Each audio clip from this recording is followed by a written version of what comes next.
আসসালামু আলাইকুম সুপ্রিয় দর্শকবৃন্দ, আপনারা দেখতে পাচ্ছেন ঐতিহ্যবাহী বাংলার পুঁতি যাকে বলা হয় সেটা এখন মহেশখালী উপজেলার ভয়ানক ইউনিয়নের ফরিয়াদছড়ায় আমরা এই যে সন্ধ্যার পরে দেখতে পাচ্ছি, আপনাদেরকে দেখাচ্ছিলাম বাংলার সেই ঐতিহ্য আপনাদেরকে দেখাচ্ছিলাম। এখানে পুঁতি পাঠ করা হচ্ছে, একজনে পাঠ করতেছে, অন্যরা সুর মিলাইয়া সেই পুঁতি পাঠ করতেছে। আপনাদেরকে আমি সরাসরি দেখাচ্ছিলাম মহেশখালী উপজেলা থেকে। এটাই হচ্ছে বাংলার ঐতিহ্য। আপনারা এই যে দেখতে পাচ্ছেন, এটা আমরা গ্রাম বাংলায়, আবহমান বাংলায় আমরা দেখেছিলাম।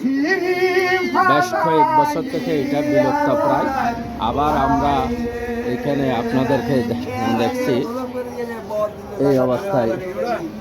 ধন্যবাদ সকলকে, যারা যেখান থেকে দেখছেন ভিডিওটি শেয়ার করে দেবেন। এটাই হচ্ছে বাংলার ঐতিহ্য আবার ফিরে আসুক, আমরা তা কামনা করছি। ধন্যবাদ সকলকে।